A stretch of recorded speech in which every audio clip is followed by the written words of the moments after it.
Picture niyo ako. Excuse me.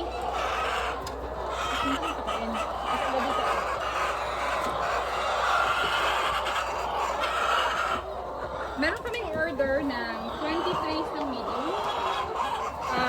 Ngayon, ang meron lang kami is 16 trays ng medium. So, meron pa kaming 4 na kailangan punuin. Hopefully, mapuno namin siya within the day. Kasi meron pa rin kaming ibang order pa rin ng medium eh.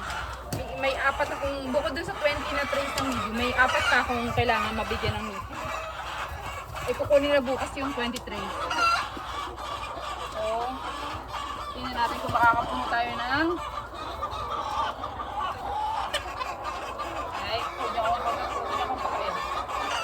kanina umaga, bago kami mamulot ngayon, nag-deliver kami ng 5 trays ng 5 trays ng large.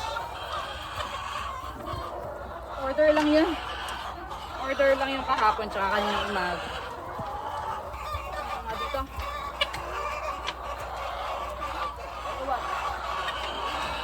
Excuse me. Ay, oh. Diba? Galing nyo talaga. Dami nyo ng nest box eh. Ako yung mga tubig sa loob. Ito, pang. Yan eh. 3, 6, 14 yung nakuha natin doon sa isang bamboo nest. Meron pa dito. Bongga nila. May 4 dito. Floor. Pero ito na naman oh. Nakakatuwa oh. Ang dami pa rin nangitlog dun sa loob ng bamboo nest. So hopefully, makarating dun tayo sa point na wala nang itlog sa floor. Lahat nasa rolling nest box na at saka sa bamboo nest.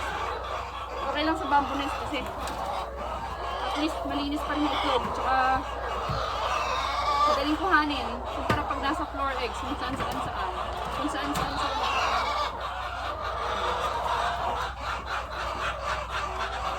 Ay! Ang hirap na kakakibaka. Ito na. Isa ba?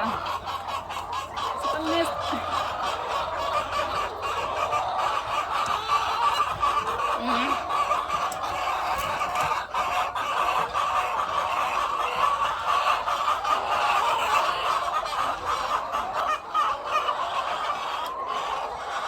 Patot ko na, baka kasi mahulog pa.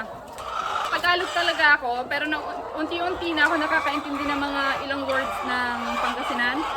So, ang ampatot, ang sabi nila is hawakan sa ilalim. So, hawakan ko sa ilalim ng bamboo ay yung basket natin para hindi mahulog. And I think wala na. Ito ulit, Haggard. Salamat!